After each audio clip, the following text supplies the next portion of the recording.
Oke ya, gue mulai.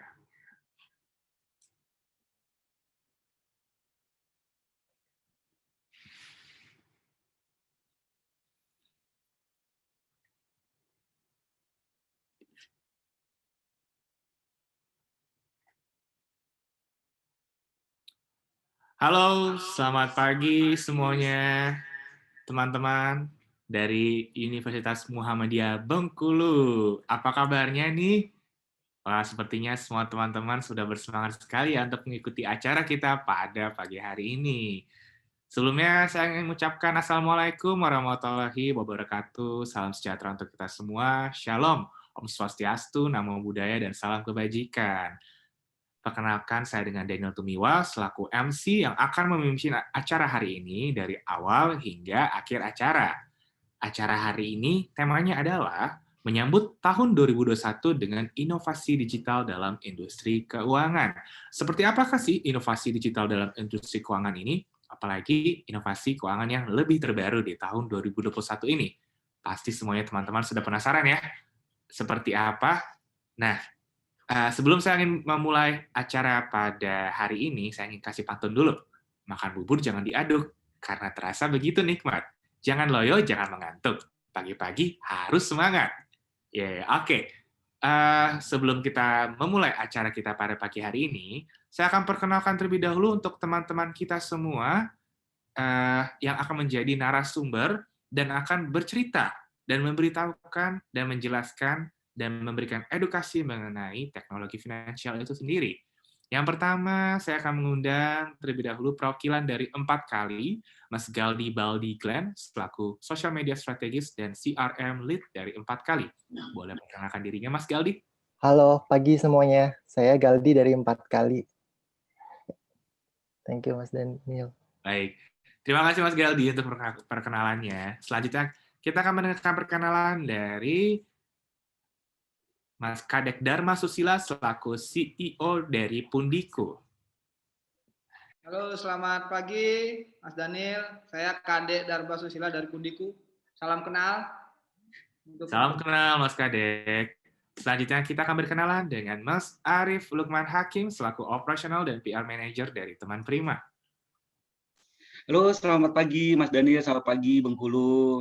Saya Arif Lukman Hakim, saya adalah manajer dan operasional PR manager operasional di Teman Prima. Semoga acara ini berjalan dengan lancar. Terima kasih.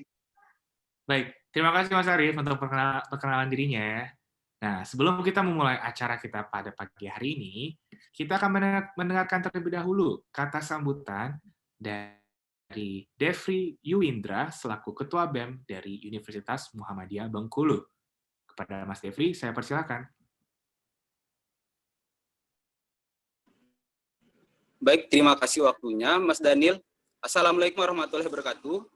Selamat pagi teman-teman sekalian. Puji syukur kehadirat Allah Subhanahu wa Ta'ala yang telah memberikan rahmat dan hidayahnya sehingga kita dapat mengikuti webinar ini dengan menggunakan media Zoom ini dengan keadaan sehat walafiat. Salawat beriring salam tidak lupa kita hanturkan kepada junjungan kita Nabi besar Muhammad SAW, karena berkat beliaulah sehingga kita dapat merasakan kehidupan yang penuh teknologi yang kita rasakan pada pagi hari ini. For your information, teman-teman sekalian, bahwasanya ini adalah agenda pertama setelah pergantian periode BEMFEBI UM Bengkulu 2020 dan 2021. Jadi, saya ingin mengucapkan banyak terima kasih kepada Asosiasi Fintech Indonesia karena sudah bersedia bekerja sama dengan BEMFEBI UM Bengkulu. Kemudian juga saya ingin berterima kasih kepada pemateri-pemateri hebat kita yang sudah meluangkan waktunya untuk memberikan ilmu yang sedikit banyaknya sangat bermanfaat untuk teman-teman mahasiswa sekalian, karena dengan tema yang sangat menarik, yaitu menyambut tahun 2021 dengan inovasi digital industri keuangan. Kemudian saya juga berterima kasih kepada teman-teman peserta sekalian karena sudah sangat berantusias untuk mengikuti webinar ini. Selain mendapatkan ilmu, teman-teman sekalian juga disediakan nanti beberapa door prize. Jadi silakan teman-teman untuk menyimak materi ini dengan baik sehingga bisa menjawab waktu sesi tanya jawab nanti. Bapak Ibu teman-teman peserta sekalian, saat ini kita sudah memasuki era revolusi industri 4.0. Tentunya dalam era ini secara keseluruhan kegiatan industri akan bergantung pada teknologi. Oleh karena itu, tujuan dari webinar ini adalah memberikan wejangan atau ilmu terkait dengan inovasi digital dalam industri keuangan yang diharapkan mampu merubah pola pikir teman-teman sekalian, terkhususnya sebagai mahasiswa, untuk mempersiapkan diri mengikuti perkembangan revolusi industri 4.0 ini, sehingga teman-teman sekalian tidak ketinggalan zaman. Dan saya juga harapkan untuk teman-teman agar acara ini dapat berjalan dengan lancar. Mungkin semoga dengan adanya webinar ini dapat bermanfaat bagi teman-teman sekalian. Sekali lagi saya ucapkan terima kasih kepada Asosiasi Fintech Indonesia dan beberapa pihak-pihak yang terkait, dan mohon maaf apabila terdapat kekurangan. Itu saja yang ingin saya dapat sampaikan. Bila fisabilillah fastabiqul khairat. Wassalamualaikum warahmatullahi wabarakatuh. Silakan Mas Daniel, kembali ke Mas Daniel. Waalaikumsalam warahmatullahi wabarakatuh. Terima kasih untuk kata sambutannya dari Ketua BEM Universitas Muhammadiyah Bengkulu. Oke, baik. Kalau saya lihat seperti teman-teman semua sudah tidak sabar ya untuk lebih mencari tahu lagi seperti apa sih teknologi finansial itu. Tapi sebelumnya, teman-teman kita lakukan dokumentasi terlebih dahulu yuk. Boleh saya minta semua teman-teman untuk menyalakan kameranya dan kita melakukan foto bersama yang akan dilakukan sebanyak 4 kali. Nah, teman-teman semua boleh? Mungkin make up-nya boleh tipis-tipis dulu aja, jangan tebel-tebel. Yang cowok mungkin bisa rapin dulu rambutnya semua, jangan berantakan. Yang pakai hijab, hijabnya dibenerin dulu. Mungkin penitinya dipasang dulu. Nah, oke semua teman-teman. Ya, ini saya lihat sudah mulai buka kamera semuanya. Oke, coba latihan senyum dulu dong, latihan senyum dulu, biar nggak kaku senyumnya. Gitu. Oke. Teman-teman semua, masih aku tunggu untuk yang belum buka kameranya, bisa membuka kameranya. Sepertinya ini 5 kali fotonya ya? 4 ya, baik. Baik, kita akan lakukan foto bersama dalam hitungan ketiga ya. Persiapkan senyuman terindahnya semua, teman-teman. Oke, dalam hitungan ketiga, kita lakukan foto bersama. 3, 2, 1, cheese. Oke, yang kedua, boleh foto bersama lagi. 3, 2, 1, cheese. Yang keempat, boleh sekali lagi. Oh, sorry, mohon maaf, yang ketiga, sekali lagi. 3, 2, 1, cheese. Oke, yang terakhir, yang keempat, 3, 2, 1, cheese. Oke, sekali lagi ya teman-teman. Boleh teman-teman semua hurufnya tangannya membentuk huruf L seperti aku ini, ya ini tandanya adalah literasi keuangan yang sedang kita lakukan sekarang.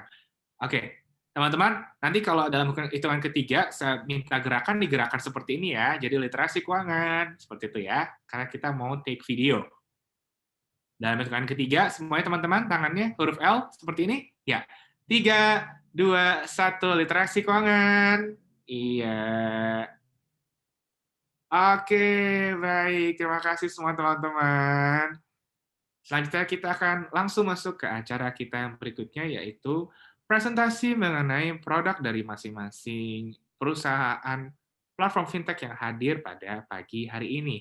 Boleh tim untuk bisa langsung kita tampilkan untuk presentasi produknya. Baik, yang pertama kita akan mendengarkan presentasi produk dari teman Prima. Saya persilakan untuk Mas Arief bisa memberikan presentasinya. Terima kasih. Oke, terima kasih Mas Daniel.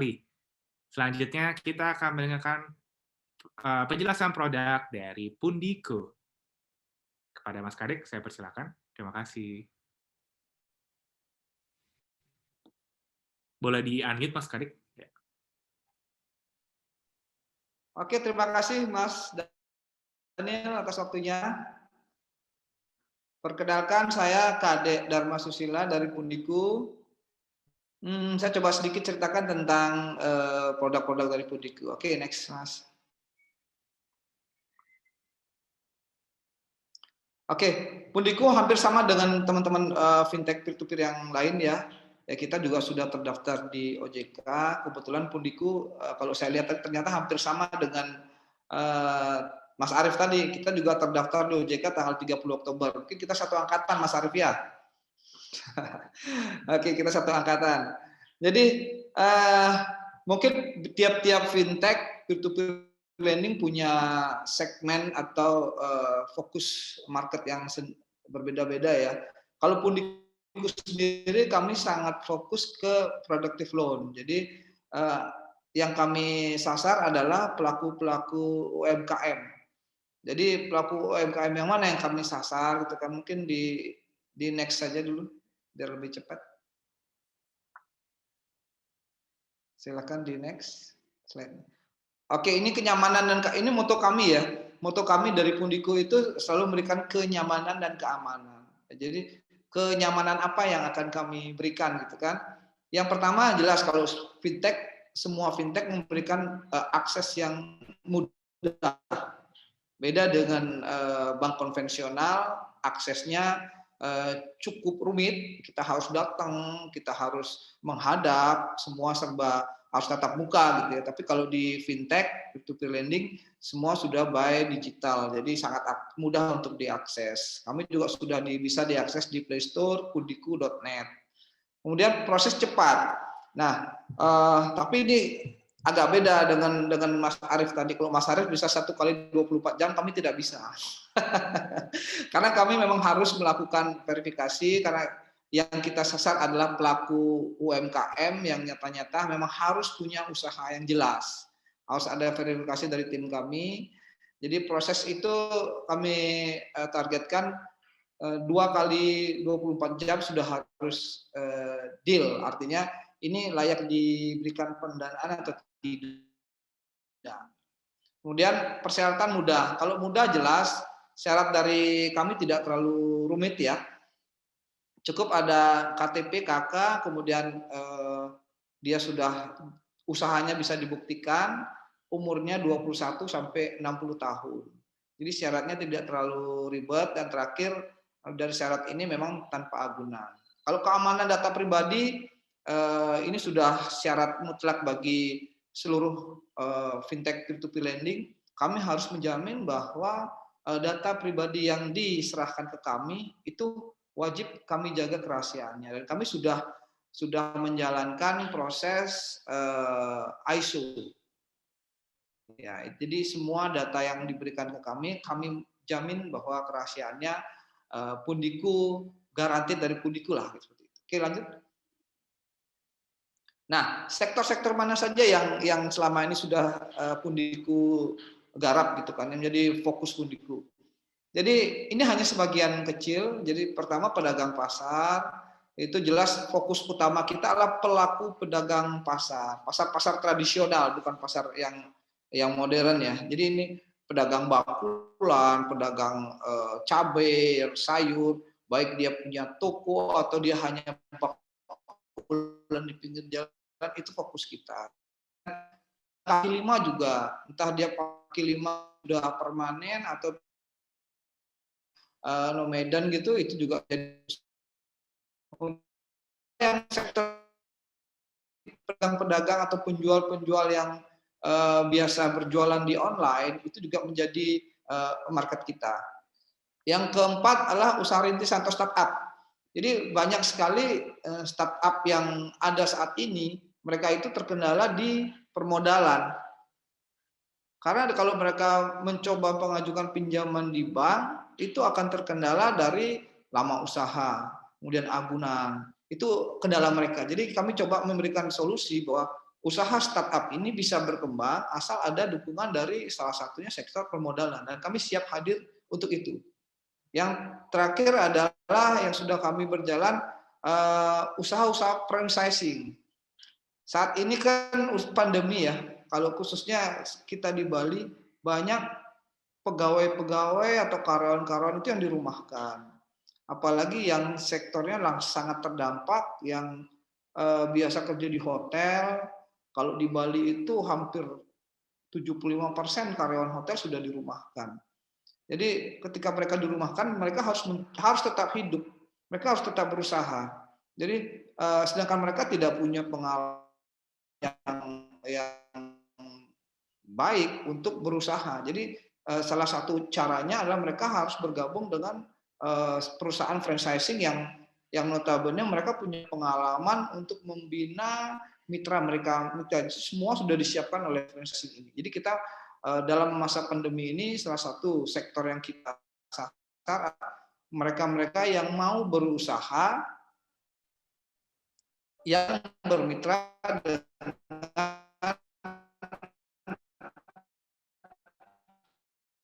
franchising. Jadi sudah. Oke, silakan next. Nah, ini syarat-syarat yang tadi saya sampaikan tidak terlalu banyak ya. Jadi cukup KTP, KK, kemudian rekening bank pribadi. Rekening bank ini karena memang nanti dana pinjaman itu ya kita transfer ke rekening yang bersangkutan. Dan untuk usaha-usaha tertentu yang memang dia sudah permanen, ini kita syaratkan surat keterangan usaha. Misalnya dia sudah punya depot atau kedai-kedai warung seperti itu, kita usaha ini kita tidak patok dia harus udah berjalan sekian tahun, yang penting usaha itu sudah dibuktikan ada. Kemudian usia 21 sampai 60 tahun. Kemudian tenor kredit kita sampai 1 tahun, 1 bulan sampai 1 tahun. Kecuali yang kredit jangka pendek untuk yang bridging loan dari merchant itu hanya hitungan harian, ada yang 4 hari, 5 hari sampai 1 bulan. Oke, next. Mungkin itu aja dari Pundiku. Silakan Mas Daniel, dilanjutkan. Baik, terima kasih Mas Kadek untuk penjelasan mengenai produk dari Pundiku. Oke, selanjutnya kita akan langsung masuk saja yuk untuk ke acara talk show untuk lebih mencari tahu lagi seperti apa sih produk-produk yang sudah dijelaskan tadi dan seperti apa industrinya. Tapi sebelumnya, saya akan minta terlebih dahulu untuk semua speaker, semua narasumber untuk menyalakan kameranya. Kita akan foto sekali lagi, foto bersama ya. Teman-teman narasumber semuanya. Dan saya undang juga Mbak Sandy Sally, selaku moderator juga bisa ikut foto bersama dengan kita semua. Oke, boleh? Kita akan lakukan foto sebanyak 2 kali ya. Dalam hitungan kedua, boleh siapkan senyumannya. 3, 2, 1, senyum. Oke, baik. Sekali lagi, boleh? Siapkan senyumannya lagi. Dalam hitungan ketiga. 3, 2, 1, senyum. Oke, baik. Terima kasih. Baik, kita akan langsung masuk ke acara talk show kita.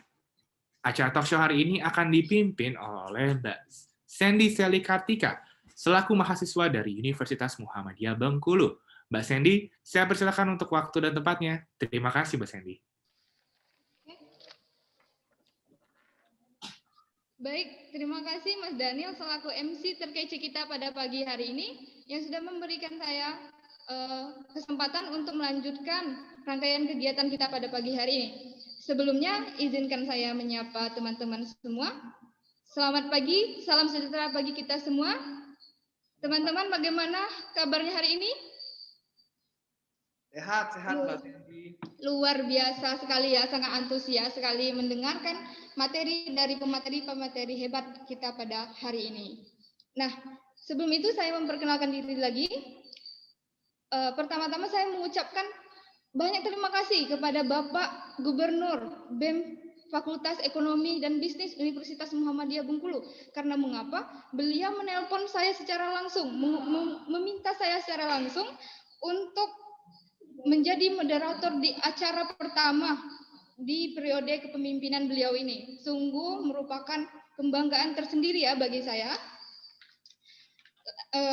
Langsung saja ya, mungkin teman-teman masih penasaran dengan materi-materi yang dijelaskan oleh mas-mas yang mapan dan tampan tadi? Saya akan mengulik dan mengupas tuntas mengupas tuntas materi kita hari ini.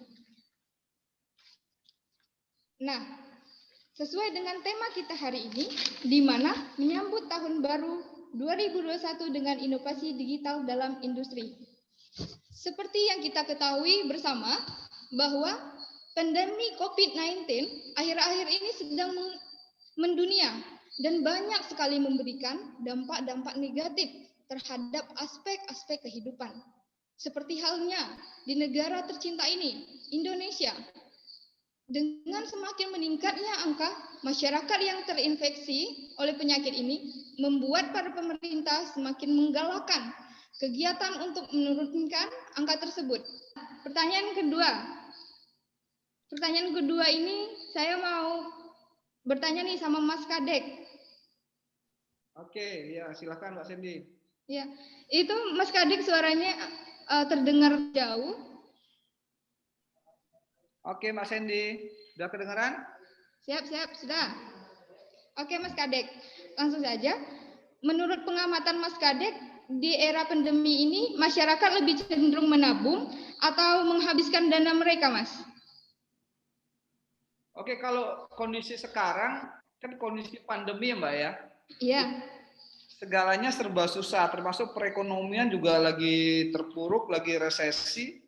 Jadi tidak ada pilihan untuk orang sekarang. Jadi yang pertama untuk jalan-jalan keinginan ada, tapi pertama regulasi yang tidak memungkinkan. Kemudian kedua dari sisi pendapatan juga hampir seluruh sektor ekonomi itu terdampak. Tidak ada sektor yang dibilang tidak terdampak. Sektor misalnya pangan gitu ya, dibilang itu kebutuhan sehari-hari. Kalau dibilang tidak terdampak, ya terdampak. Karena daya beli masyarakat menurun. Jadi tidak ada pilihan untuk siapapun yang saat ini untuk menghabiskan uangnya konsumtif. Mereka akan cenderung memilih untuk menabung. Menabung yang pertama itu salah satu pilihan. Kemudian pilihan yang lain, kalau mereka melek sedikit tentang investasi, mereka akan berpikir uang ini bekerja untuk mereka. Jadi bagaimana caranya uang ini bisa menghasilkan, tidak hanya mereka save money, tapi bisa menghasilkan lebih dari sekedar tabungan atau deposito. Kalau tabungan deposito, kalau kita lihat kan suku bunga SBI kan turun terus nih. Jadi kecenderungan mereka akan mencari alternatif lain untuk memberikan hasil yang lebih banyak dari yang mereka punya. Salah satunya ya mereka akan menginvestasikan di luar tabungan dan deposito. Mungkin dengan mereka memberikan mencari alternatif lain ini, mereka akan merasakan, oh ternyata ada pilihan-pilihan selain tabungan dan deposito. Contohnya peer-to-peer lending. Kalau mereka ingin sekalian mereka menabung, investasi, dan juga membantu UMKM. Jadi di peer-to-peer lending itu pahalanya banyak banget. Jadi kalau di bank, mereka hanya save money di bank, deposito, selesai.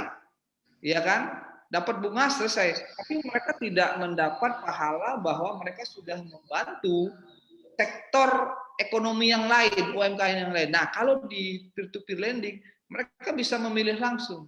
Siapa yang saya bantu? Misalnya saya mau bantu sektor untuk produktif pangan. Mereka akan mencari peer-to-peer lending mana yang sektor pangan. Kemudian yang mana yang layak untuk saya biayain. Nah, mereka yang memilih sendiri. Jadi ada nilai plus yang mereka dapatkan dari sekedar hanya menabung atau deposito. Nah, seperti itu Mbak Sandy. Jadi pilihan sekarang tetap mereka akan menabung atau berinvestasi dengan cara yang lebih inovatif. Salah satunya ya di peer-to-peer lending. Itu Mbak Sandy kira-kira. Baik, terima kasih Mas. Terima kasih Mas Kadek. Nah, dari dua pertanyaan tadi yang saya pertanyakan kepada pemateri dapat disimpulkan bahwa pada era pandemi ini masyarakat lebih banyak untuk berinvestasi ya Mas, lebih banyak berinvestasi dan melakukan transaksi tanpa kontak atau transaksi online. Nah, tentunya teman-teman sekalian masih penasaran kan? Kita lanjut ke pertanyaan selanjutnya. Lebih lanjut, saya minta dari CEO Pundiku. Ada Mas Kadek ya. Mas Kadek, tadi kan sudah sedikit dijelaskan oleh Mas Galdi mengenai fintech itu. Nah, kami mau penjelasan lebih lanjut dari Mas. Apakah sebenarnya apa fintech itu dan mengapa industri fintech itu bisa hadir di Indonesia, Mas? Oke, Mbak Sandy.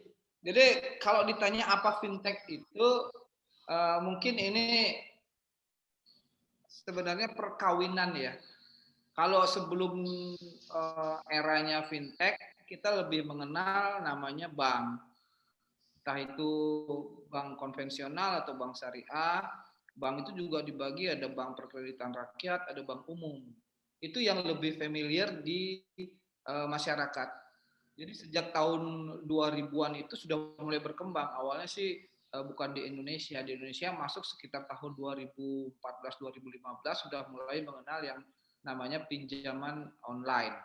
Entah pinjaman online itu dari pribadi-pribadi atau berupa corporate, dan berkembang lagi. Jadi kalau fintech itu kalau kita simpulkan bahwa dia perpaduan antara dua jenis bisnis, perkawinan ya. Ini perkawinan dua jenis bisnis. Yang pertama adalah jasa keuangan. Jadi jasa keuangan itu ya seperti bank ya, jasa keuangan di mana institusi ini menyiapkan pendanaan atau permodalan. Kemudian yang diajak kawin siapa gitu kan? Yang diajak kawin ini adalah rekan-rekan atau sisi teknologinya. Sebenarnya teknologi ini sudah dimanfaatkan oleh dunia perbankan sejak lama. Cuma teknologi yang dimanfaatkan adalah teknologi yang bersifat internal. Jadi khusus untuk internal bank tersebut, entah untuk laporan keuangan atau untuk memudahkan transaksi, tidak dibuat untuk kenyamanan mitranya, atau kalau di bank disebut debiturnya atau deposannya atau penabungnya, tidak dipergunakan untuk mereka. Nah, sejak masuknya teknologi ini coba dikawinkan. Bagaimana jasa keuangan itu memanfaatkan teknologi dan juga teknologi ini bisa masuk ke dunia jasa keuangan. Akhirnya keluarlah fintech khusus untuk kalau di peer-to-peer lending sendiri, ini kita arahkan kepada pinjam meminjam dengan sistem gotong royong atau crowdfunding. Jadi di mana rekan-rekan yang akan meminjam uang itu kita akan tampilkan di sistem kita siapa nih yang akan membantu kita. Jadi di situ akan kelihatan. Misalnya saya sebagai lender, saya mau bantu siapa? Oh si A, ini saya mau bantu usahanya bagus banget nih. Ini sangat prospektif. Saya mau bantu sekian. Misalnya mengajukan pinjaman 1 juta, saya bantu 500.000. Ini ada teman lain yang dari luar daerah mau bantu juga. Jadi kita bersifat gotong royong. Jadi kalau fintech sendiri jelas perkawinan dan turunannya, salah satu turunan dari fintech itu ya ini, fintech peer-to-peer lending. Jadi fintech itu banyak ya, ada agregator, ada payment system, dan salah satu dari turunan fintech itu ya ini, fintech peer-to-peer lending atau pembiayaan bersama, kalau kita sebut bahasa Indonesianya. Kalau bahasa Inggrisnya mungkin peer-to-peer lending kita sebut ya. Nah itu fintechnya. Kemudian pertanyaan tadi apa, Pak? Oh kenapa hadir di Indonesia? Ya, kenapa fintech bisa datang ke Indonesia? Jadi mau tidak mau, suka tidak suka, kita harus mengikuti perkembangan teknologi. Ini nggak bisa ditolak. Siapa yang tidak memanfaatkan teknologi, dia akan tergilas. Sama seperti di Indonesia, kalau kita tidak mulai, maka kita akan ketinggalan jauh. Di luar negeri itu udah lebih awal dan lebih dulu fintech ini ada. Teknologi dan jasa keuangan itu mereka sudah kawin lebih dulu. Embrionya mereka sudah jadi sekian. Dan kita baru memulai sekitar 5 tahun lalu. Bahkan POJK sendiri itu baru keluar 2016, 5 tahun lalu. Jadi kita cukup terlambat. Tapi ya nggak masalah. Yang penting kita sudah mengikuti dan kita harus mengejar. Nah, hadir di Indonesia sebenarnya kebutuhan, Pak. Jadi kebutuhan apa? Banyak usaha-usaha selama ini yang sudah jalan, ya itu mereka belum tersentuh sama lembaga jasa keuangan bank lah kita sebut. Itu belum tersentuh. Mereka sangat visible. Ya, kalau di perbankan itu mereka layak diberikan pinjaman mereka harus bankable dulu. Mereka harus bankable. Nah, untuk mencari bankable ini kan tidak mudah. Apalagi yang namanya startup. Itu yang baru berdiri. Sedangkan di bank itu ada syarat minimal harus 1 tahun atau 2 tahun berjalan. Ada laporan keuangan dan sebagainya. Itu syarat bank konvensional. Dan itu tidak akan mungkin dipenuhi oleh orang yang baru memulai usaha atau kita sebut sekarang startup. Ujung-ujungnya kemana? Mereka akan lari ke rentenir. Mereka lari ke situ. Dan ini yang mau kita putus. Kalau menghilangkan ketergantungan masyarakat Indonesia dengan rentenir itu susah. Tapi minimal ada solusi dari pemerintah, ada solusi dari kita pelaku jasa keuangan bahwa ada lembaga yang bisa menjadi solusi mereka. Pertama, fintech jelas sebagian besar fintech itu tanpa agunan dan juga tidak terlalu mensyaratkan lama usaha. Itu salah dua lah saya bilang. Selain syarat-syarat yang tadi, itu sebuah kemudahan. Jadi dia hadir di Indonesia sangat membantu, terutama untuk menambah jumlah pelaku atau yang kita sebut inklusi tadi. Sangat membantu dari pelaku-pelaku UMKM kita, terutama yang levelnya saya sebut bukan menengah lagi, tapi sudah mikro ke bawah atau super mikro. Itu yang sebenarnya sasaran yang harus kita gali ya, kita bantu untuk khususnya untuk teman-teman di fintech. Dan kami juga di Pundiku sasaran kami adalah menengah ke bawah, bahkan lebih khusus mikro ke bawah. Pinjaman yang di bawah 1 juta, pinjaman 1 juta, dan kita akan naikkan kelas mereka. Dari mikro kita akan naikkan mereka ke mikro. Kalau mereka sudah mikro naik ke menengah, kalau mereka sudah bagus, sudah settle, kita akan lepas ke mereka perbankan. Silakan. Itu justru sukses story kita sebagai fintech peer-to-peer lending ketika mereka sudah naik kelas. Itu kunci sukses kita adalah di situ. Oke, mungkin seperti itu aja Mbak Sandy. Terima kasih. Oke, terima kasih banyak Mas Kadek, sangat jelas sekali ya apa itu fintech dan bagaimana sampai fintech itu masuk di Indonesia. Ini saya mau bertanya lagi kepada Mas Kadek. Oke, siap. Oke, masih semangat Mas? Semangat. Ya, Mas Kadek, tentunya dalam perindustrian ya, pengembangan seperti teknologi ini tidak mudah ya, tidak mudah untuk mengembangkan, pasti ada kendala-kendala. Nah, sejauh ini apa saja tantangan yang dihadapi oleh pengembangan industri fintech ini, Mas Kadek? Oke, terima kasih Mbak Sandy, pertanyaannya bagus. Kalau mau usaha apapun ya Mbak Sandy ya, mau memulai usaha yang baru atau mengembangkan gitu ya, yang namanya tantangan itu pasti ada ya. Nggak mungkin jalan kita lurus, pasti ada kelak-keloknya. Jadi kelak-kelok ini kita anggap sebagai sebuah rintangan atau tantangan, tapi itu suatu yang wajar. Industri apapun pasti akan menemukan ini, termasuk juga kami di fintech peer-to-peer lending. Jadi tantangan bagi kami itu adalah yang pertama, bagaimana mengedukasi masyarakat. Mengedukasi dalam hal ini mereka terbiasa menggunakan jasa keuangan itu konvensional. Jadi semuanya kadang mereka diservis ya. Kalau di bank-bank tertentu itu, Pak saya mau nabung, dikolek dong, kolek oleh petugas banknya. Saya mau pinjam, didatengin oleh petugas banknya. Saya mau bayar, didatengin juga. Jadi servis seperti itu yang sudah terbiasa mereka terima. Dan sekarang masuknya teknologi, mereka harus merubah kebiasaan mereka, merubah mindset mereka bahwa segalanya itu mereka lakukan sendiri dengan dukungan teknologi. Nah, tidak semua pelaku usaha kita itu melek teknologi. Tidak semua. Ya, beruntung yang kalau saya yakin ya generasi milenial kita yang lahir di atas tahun 2000-an itu semua sudah melek.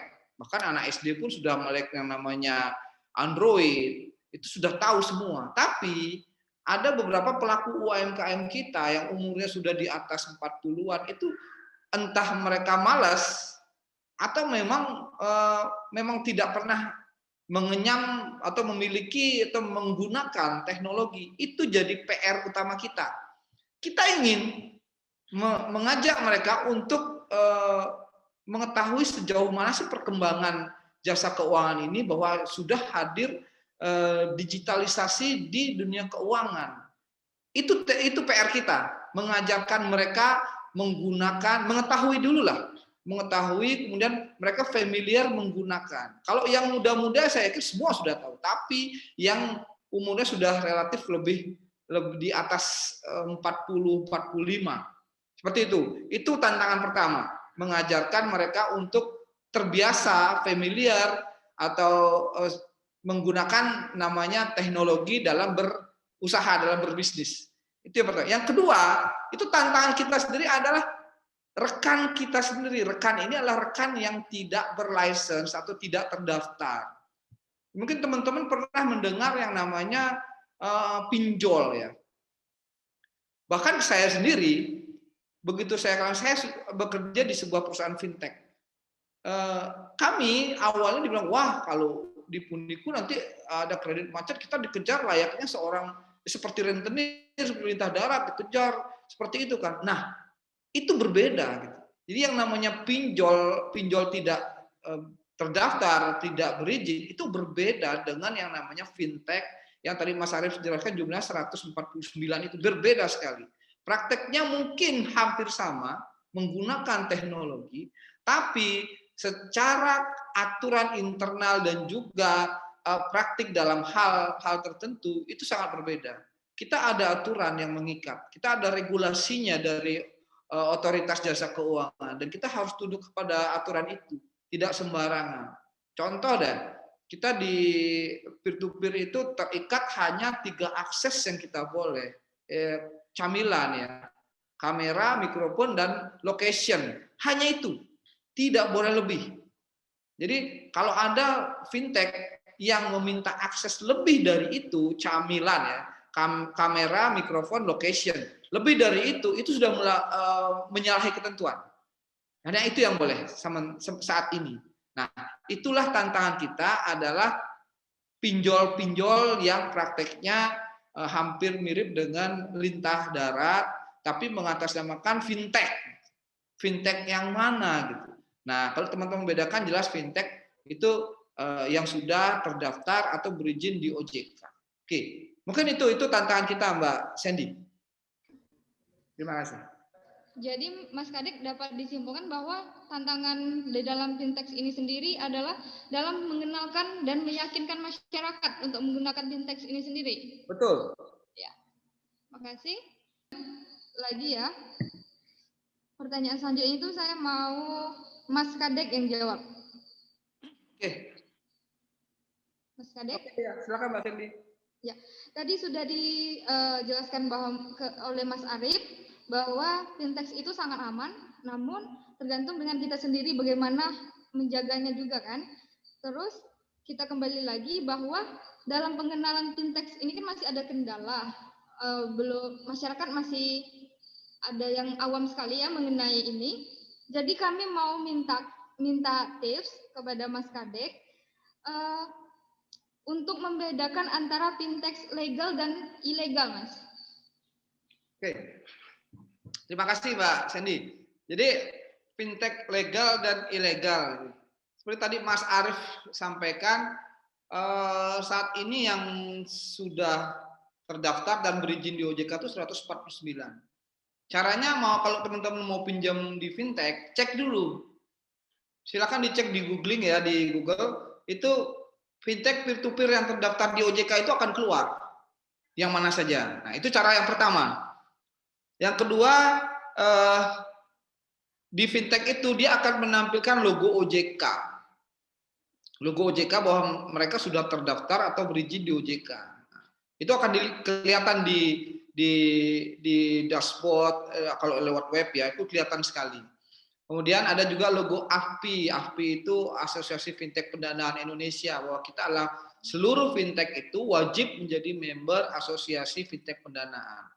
Itu yang kedua. Yang ketiga, lihat dari aturan-aturan yang sudah kita sampaikan tadi. Contoh ya camilan tadi. Teman-teman hati-hati. Kadang kalau kita mau masuk di aplikasi tertentu ya, itu kita diminta kita gini kan, persetujuan ini setuju. Pertama akses kamera setuju tidak. Kemudian iya, yang penting masuk kita oke terus. Kita nggak sadar bahwa kita sudah memberikan izin untuk mengakses hal-hal yang bersifat pribadi, apalagi storage. Itu berbahaya sekali storage. Itu ada video, ada foto, semua itu yang bisa diakses. Hati-hati. Jadi kalau yang legal hanya 3 tadi, camilan, kamera, mikrofon, location. Di luar itu tidak boleh. Nah, kalau ada misalnya fintech yang legal meminta akses lebih, itu teman-teman boleh laporkan. Laporkan ke OJK boleh, atau ke asosiasi, ke API boleh. Bahwa itu tidak dibenarkan dan jangan mau. Kemudian kalau fintech yang boleh dibilang mengatasnamakan fintech ya, melakukan fintech, tapi mereka ilegal. Itu banyak juga yang meminta akses seperti tadi lebih. Saya sendiri mengalami ya, bahwa rekan saya di sini cerita kepada saya pinjam di fintech. Ini begitu saya ada tunggakan sebulan, kok yang tahu teman-teman sekitar saya semua di SMS bahwa saya ada tunggakan. Semua akses temannya. Saya bilang, nah kamu pinjamnya di mana? Disampaikan, oh PTA. Bentuknya PT. Di dashboard mereka kelihatan ada logo OJK. Saya bilang, jangan terlena oleh logo OJK-nya. Cek dulu PT ini terregister di OJK atau tidak. Kalau tidak, saya tidak menyalahkan dia menjalankan praktek seperti itu. Karena tidak ada yang mengatur. Itu terserah mereka. Nah, mungkin nanti akan ada badan cyber sendiri, itu satgas yang untuk menertibkan fintech-fintech seperti ini. Jadi itu cara membedakannya. Jadi dari prakteknya saja. Dari prakteknya kita terikat regulasi yang sangat ketat di OJK bahwa kita tidak boleh melakukan praktek menyalahi ketentuan-ketentuan yang sudah diatur oleh OJK. Kemudian dari sisi suku bunga juga. Suku bunga itu sudah diatur. Suku bunga tertinggi harian itu kalau tidak salah 0,6967, sekitar segitu. Tidak boleh lebih dari itu. OJK sudah mengatur suku bunga. Itu suku bunga tertinggi harian yang dikenakan fintech. Kalau ada lebih dari itu berarti sudah menyalahi ketentuan. Itu harus dipertanyakan. Apakah fintech ini legal atau ilegal? Silakan teman-teman cari tahu. Ya caranya ngeset tadi. Set apakah mereka terregister atau tidak di OJK. Jadi itu cara membedakan. Ya. Kemudian yang terakhir ini ada satu lagi. Yang sering menjadi cerita buruk ya untuk pelaku fintech itu adalah praktek penagihan. Praktek penagihan kredit bermasalah ya, pinjaman bermasalah. Jadi kalau kita di fintech itu nggak boleh yang namanya penagihan sampai kita turun menggunakan kekerasan sampai nagih ke rumahnya, itu kita tidak diperbolehkan. Bahkan kita sudah diatur, kita sudah disiapkan lembaga-lembaga deskol untuk penagihan, itu yang membantu kita. Mereka sudah profesional dan mereka sudah mendapatkan registrasi dari OJK, mereka sudah terbukti, sudah tercatat resmi di OJK. Jadi untuk penagihan pun kita disarankan menggunakan lembaga-lembaga penagihan seperti ini. Jadi mereka sudah license-nya udah dari OJK seperti itu. Tidak sembarangan menggunakan penagihan pihak ketiga atau preman lah atau sebagainya seperti itu. Kita tidak diperbolehkan seperti itu. Itu cara membedakan, Mbak Sandy. Terima kasih. Baik, terima kasih Mas Kadek, sangat membantu ya untuk kami. Sebenarnya kehati-hatian, ketelitian, dan banyak literasi itu penting ya Mas ya? Ya, betul. Baik, Mas Daniel, bagaimana kita lanjut sesi quiz atau pertanyaan lagi? Kayaknya Mas banyak teman-teman ini yang sudah menunggu door prize. Bingung saya.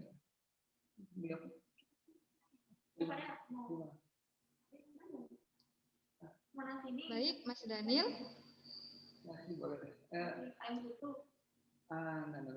Kamu tahu nggak diguling?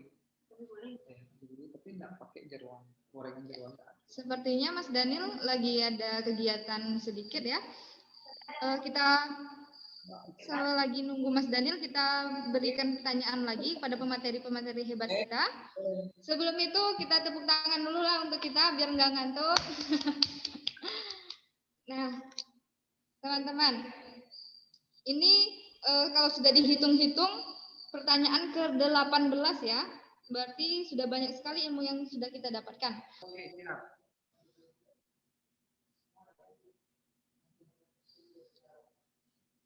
Oke, siap Mas Hendy. Oke, Mas Kadek, tadi sudah dijelaskan sedikit tentang ini. Bukan. Maksud saya, Mas Kadek, apakah peran nyata dari OJK, AFPI, AFSI, AFSTEK dalam pemberantasan fintech ilegal ini, Mas? Oke, terima kasih Mbak Sandy. Jadi kalau dalam hal pemberantasan fintech ilegal ini sebenarnya semua institusi berperan ya, bukan hanya dari OJK, AFPI, kemudian AFSI, AFTEK. Jadi termasuk kita juga yang sebagai pelaku fintech P2P ini berperan. Dan juga peran penting sebenarnya bukan dari regulator ini, tapi sebenarnya masyarakat, Mbak. Itu peran utama sebenarnya ada di masyarakat pelakunya. Jadi masyarakat yang menggunakan fintech ini. Jadi kalau kita semua sadar, kita semua mengerti bahwa fintech ini cukup memberatkan, fintech ilegal ini ya, cukup membawa masalah di kemudian hari dan cukup memberatkan. Kenapa kita harus ke fintech ilegal? Itu pertanyaannya. Iya kan? Nah, ini harus jadi perhatian. Jadi yang terpenting adalah edukasi dulu, bahwa fintech ini banyak. Jadi fintech ini bukan hanya satu atau dua, jadi tersebar ada 149. Pilihannya banyak banget. Kenapa harus ke fintech ilegal? Nah, itu pertanyaannya. Jadi kalau memang kita harus menghindari masalah, tidak menginginkan masalah di kemudian hari, pilihlah fintech yang sudah terregister. Nah, kalau perannya masing-masing, saya rasa semua berperan ya. Kalau OJK mereka berperan dalam hal regulator, yang mereka yang bertugas membuat aturan dan juga mengawasi. Jadi kalau kita istilah orang main bola ya Mbak ya, kita ini ada wasitnya gitu loh, nggak sembarangan. Jadi ada wasitnya, kalau kita salah ya kita ditegur, mungkin kita di kartu kuning. Kalau mungkin fatal kesalahannya tidak mungkin, bukan tidak mungkin, kita di kartu merah juga oleh OJK. Kartu merah artinya kita izin terdaftar kita bisa dicabut. Jadi fintech yang sudah terregister itu bukan tidak mungkin. Kalau prakteknya melanggar ketentuan OJK itu bisa dicabut izin terdaftarnya, bahkan yang sudah berizin pun mungkin bisa dicabut. Kalau memang sudah melakukan pelanggaran yang cukup menurut hemat OJK itu cukup berat. Jadi kita pun diawasin. Jadi perannya sangat vital ya OJK. Kemudian kalau AFPI ini kan istilahnya, kalau OJK itu regulator, AFPI ini adalah asosiasi. Jadi kumpulan dari fintech ini membuat asosiasi. Di sini tempat kita berembuk, tempat kita saling sharing gitu ya. Jadi AFPI ini fungsinya adalah mengkoordinasikan rekan-rekan seluruh fintech ini supaya kita mengaspirasikan suara kita juga, dan juga mereka akan menjadi corong kita. Kalau AFPI tidak ada, fintech ini susah bicaranya, Mbak. Pundiku ngomongnya kemana, teman Prima ngomongnya kemana, 4 kali ngomongnya kemana. Jadi ngomongnya akan nggak terarah. Jadi kalau sudah ada AFPI ini, jadi jelas menjadi corongnya adalah AFPI, menjadi asosiasi yang bisa menaungi kita adalah AFPI. Dan mereka pun di AFPI pun juga punya agenda untuk memberantas yang namanya fintech ilegal. Dia juga punya agenda literasi. Sama agendanya literasi juga untuk memerangi yang namanya fintech ilegal. Kalau AFSI pun sama, bedanya cuma AFSI itu kan untuk khusus syariah ya.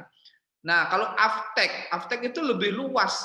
Jadi seluruh lembaga jasa keuangan ataupun non bank, selama mereka memanfaatkan teknologi informasi itu masuk ke Aftek, bank umum pun ada di Aftek. Kami yang di peer-to-peer lending juga ada di Aftek. Jadi Aftek itu lebih luas. Jadi semacam perkumpulan asosiasi lembaga jasa keuangan yang memanfaatkan teknologi. Tidak hanya peer-to-peer, tapi bank juga ada di situ. Lebih luas. Ya, tidak hanya lembaga keuangan bank, tapi lembaga keuangan non bank pun ada di situ. Gitu. Oke, seperti itu, Mbak. Semua berperan, ya. Cuma dengan cara masing-masing seperti itu. Oke, Mbak. Terima kasih, Mbak Sandy. Baik, Mas Kadek. Berarti dapat kita simpulkan bahwa sebenarnya OJK, API, APSI, ATEX ini merupakan satu kesatuan yang sudah mempunyai peran masing-masing ya, Mas ya? Betul, betul. Termasuk tadi 4 itu. Jadi pelaku usaha pun, masyarakat pun harus memiliki peran sebenarnya untuk memerangi fintech ilegal ini. Jangan pilih mereka, pilih kita gitu. Mungkin seperti itu, Mbak Sandy. Ya. Sama seperti halnya 4 sehat 5 sempurna ya, Mas. Betul. Jika hilang satu maka tidak sempurna. Ya. Baik, pertanyaan 2 yang terakhir, Mas. Ini saya tujukan untuk mas-mas semua, mas-mas tampan dan mapan ini. Nah. Bagaimana perkembangan pertumbuhan fintech akhir-akhir ini di Indonesia, Mas? Serta adakah perkembangan produk jelas, Mas? Apakah bahasa saya terlalu berlepotan? Oke, jelas. Oke. Boleh saya mau minta Mas Kadek boleh duluan menjawab? Oke, terima kasih Mas Sandy. Kalau perkembangan fintech di Indonesia jelas sangat pesat ya. Jadi fintech itu dalam 5 tahun terakhir sejak POJK dikeluarkan itu sudah ada kalau tidak salah sampai tercatat itu yang terregister 177. Sempat tercatat 177. Jadi OJK seperti tadi saya bilang, OJK nggak main-main. Jadi OJK juga memfilter dan juga mengawasi kalau ada fintech peer-to-peer lending yang menjalankan bisnisnya tidak sesuai regulasi itu akan dicabut ada terdaftarnya atau mereka diminta mengembalikan. Jadi sekarang jumlahnya 149 itu sudah sekian peer-to-peer lending yang mengembalikan tanda terdaftar. Jadi perkembangannya cukup pesat. Sangat pesat sekali dan kalau saja tidak terjadi pembatasan dari OJK mungkin ini jumlahnya sudah bisa sekitar 300-400. Kalau OJK tidak ketat, tidak selektif dan filter OJK itu tidak jalan. Nah, saat ini kami bersyukur ya filter OJK itu berjalan. Jadi benar-benar fintech yang ada sudah benar-benar menjalankan bisnisnya sesuai dengan regulasi. Jadi tidak ada lagi fintech yang terregister itu menjalankan di luar aturan main yang sudah dikeluarkan OJK. Itu perkembangannya Mbak sangat pesat. Dan juga fintech yang kalau saya dengar ya yang sudah mengajukan terdaftar itu sangat banyak jumlahnya. Saya sendiri tidak terlalu pasti jumlahnya. Yang sangat banyak. Cuma memang OJK punya pertimbangan sendiri dalam memilih fintech mana yang dianggap layak untuk terdaftar dan yang mana tidak seperti itu. Oke ya. Kemudian untuk perkembangan produk. Kalau perkembangan produk ini dilihat dari segmentasi masing-masing fintech, Mbak ya. Jadi kalau kami di Pundiku punya segmen sendiri, Mas Galdi di 4 kali punya segmen sendiri, kemudian Mas Arief teman Prima juga punya segmen sendiri. Bahkan ada teman kita tadi apa yang disampaikan Mas Galdi itu khusus pendidikan. Dia hanya memberikan pinjaman khusus untuk biaya pendidikan. Jadi kita punya segmen masing-masing. Nah, dari segmen ini itulah tantangan kita membuat sebuah produk yang semenarik mungkin dan semakin bisa membantu pelaku UMKM ini. Jadi kalau perkembangan produk kita lakukan, Mbak. Setiap tahun kita akan selalu melakukan variasi produk dan juga penyempurnaan produk. Ya tentunya tujuannya untuk lebih meyakinkan peminjam untuk bisa bekerja sama. Baik, terima kasih Mas Kadek, sangat jelas. Tambahkan dari Mas Arief. Oke, jadi harapan untuk di Bengkulu ini, Mbak ya? Iya. Ya harapannya sama ya. Jadi teman-teman jangan hanya jadi pemain, jangan hanya jadi penonton, jadilah pemain sekali-sekali ya. Kemudian kalaupun tidak ada tidak ada fintech yang bisa yang dekat seperti itu. Teknologi ini kan sudah sangat mudah diakses, ya, siapapun dimanapun bisa mengakses gitu sekarang. Selama ada akses internet itu bisa gitu kan. Jadi manfaatkanlah teknologi ini sebaik mungkin, memang untuk hal-hal yang positif. Jadi kalau sekarang saya lihat internet itu kan pemanfaatannya sudah luar biasa, bukan untuk bisnis, tapi hal-hal di luar itu. Jadi saran saya untuk teman-teman yang ada, terutama teman-teman mahasiswa nih, yang masih muda-muda, ya, yang terutama yang ingin berwirausaha, manfaatkan seluas-luasnya akses teknologi yang ada, ya, karena teknologi ini kunci. Kalau kita mau maju, ya udah teknologi dulu kuasai. Kalau teknologi sudah dikuasai, pasti apapun yang dilakukan akan lebih mudah, karena nantinya semua hal akan larinya ke digital. Mau tidak mau, suka tidak suka, contoh sekarang jasa keuangan sudah digital. Nantinya apapun itu akan larinya ke digital. Belanja pun pakai digital, ya kan? Mau belanja baju, belanja bakso pun kita bisa pakai, tinggal pencet handphone, jadi datang barangnya selama ada uang. Nah, sekarang saran saya seperti tadi, dunia digital ini suka tidak suka, mau tidak mau harus kita kuasai dan kita harus mengikuti. Jangan sampai kita tertinggal, kita yang terlindas. Oke, itu aja Mbak Sandy. Terima kasih. Sampaikan tadi udah lengkap ya. Memang tantangan cuma itu aja sebenarnya. Jadi dari sisi fintech ilegal sama masyarakat. Jadi hari ini kita termasuk menjawab tantangan itu gitu. Jadi hari ini kita coba lakukan literasi. Ya salah satunya untuk menjawab tantangan itu, bahwa semakin banyak masyarakat yang mengenal fintech, mengetahui aturan-aturan fintech, itu sedikit tidaknya sudah membantu tugas kita di fintech, bahwa ada lembaga keuangan, jasa keuangan yang sudah terregister di OJK, dan manfaatkanlah itu untuk kemudahan kita. Itu salah satu menjawab tantangan, Mas Daniel. Terima kasih, Mas Daniel. Baik, terima kasih Mas Kadek untuk jawabannya. Semoga pertanyaan terjawab dengan baik ya. Kita akan lanjut ke pertanyaan berikutnya. Ada dari Premi Eprianto. Di sini saya ingin bertanya kepada orang-orang hebat, yaitu Mas Galdi, Mas Kadek, sama Mas Arief. Jadi saya ingin tanyakan, apa yang akan kalian lakukan jika di antara pihak peminjam berbuat tidak sesuai dengan kontrak yang dibuat? Jadi maksudnya gini, misalkan saya sendiri melakukan peminjaman di fintech, baik di teman, Prima, Pundiku, ataupun 4 kali. Itu saya melakukan perbuatan dengan tidak membayar pinjaman yang saya lakukan, maka apa yang kalian akan lakukan mengenai masalah ini? Apa ada sanksi yang dikenakan? Kemudian apakah ada di antara mas-mas yang hebat ini pernah mengalami masalah seperti ini? Terima kasih. Mungkin saya akan minta Mas Kadek bisa bantu jawab. Ini lebih ke manajemen dan penanggulangannya berarti ya, terhadap oknum-oknum yang seperti ini. Oke, terima kasih Mas Daniel. Jadi kita harus lihat dulu, ini case by case ya. Nggak, satu kredit bermasalah itu nggak akan sama dengan kredit bermasalah yang lainnya. Kita akan lihat case by case. Jadi kita akan cari dulu penyebab kredit ini bermasalah apa. Apakah dari salah analisa? Jadi dalam hal ini proses pemberian kredit itu sudah betul atau tidak. Kalau itu sudah betul, berarti secara prosedural benar, tidak ada yang salah. Kemudian kita lihat lagi, apakah saat diberikan kredit itu, khusus saya di productive loan ya, memang saat itu yang bersangkutan membutuhkan dana untuk apa?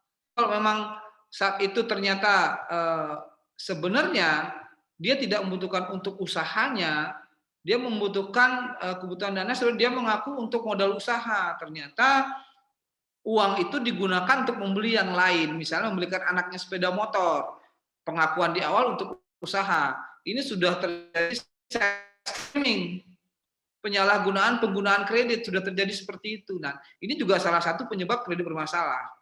Jadi kita harus lihat posisinya dulu, kredit ini karena apa? Karena salah prosedur, salah penggunaan, atau memang kondisi, contoh kondisi saat ini. Kondisi saat ini kita bilang force major karena memang kita tidak mengharapkan kondisi ini, dan semua usaha hampir terdampak COVID.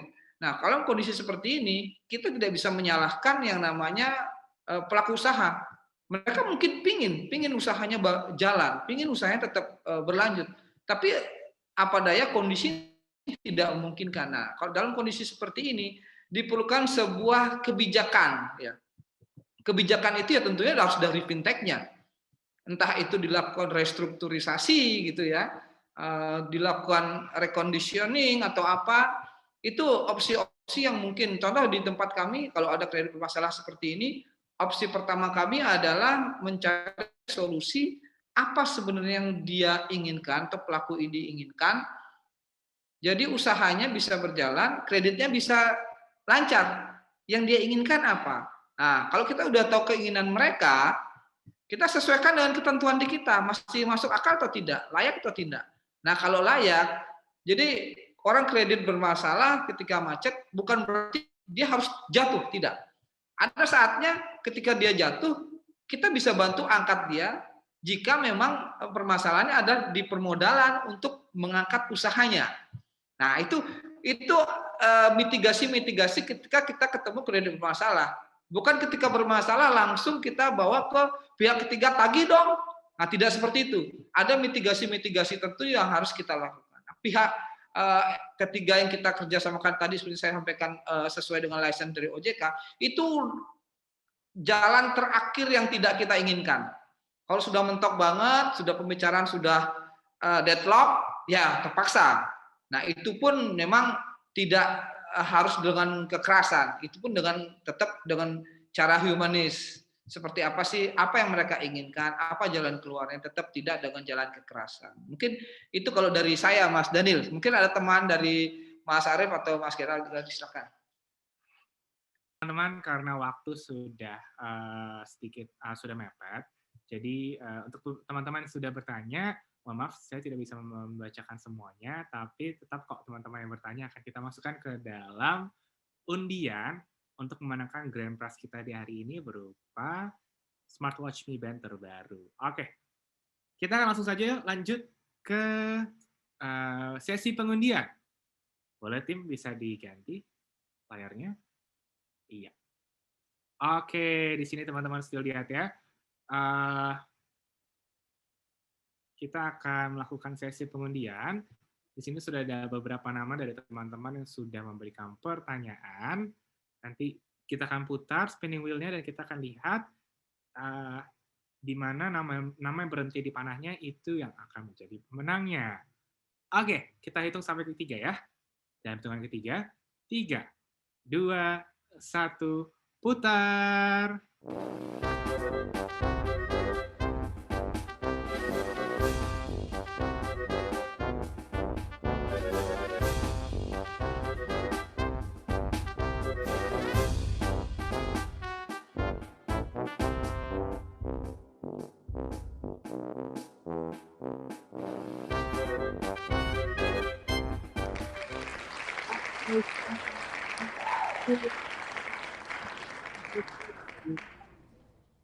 Jam tangan Mi Band terbaru yang akan langsung dikirimkan kepada Mas Teguh langsung ke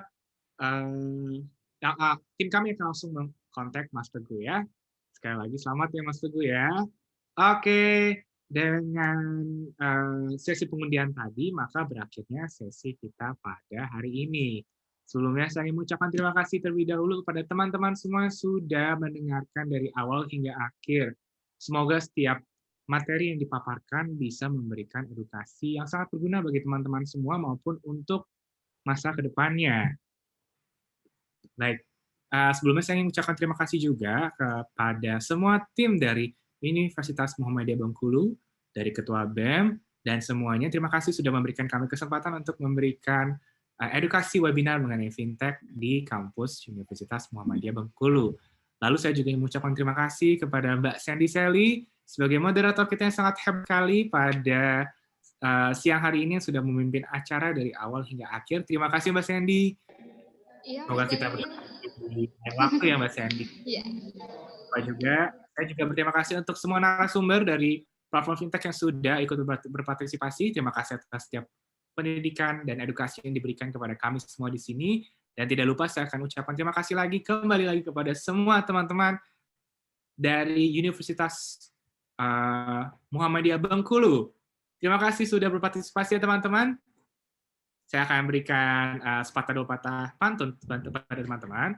Pergi memancing di Sungai Sula, nilai dipancing di hari senja. Salam undur diri dari saya untuk teman-teman semuanya. Oke teman-teman, saya Daniel Tumiwa selaku MC, pamit dan undur diri, dan sampai jumpa di lain waktu. Bye-bye.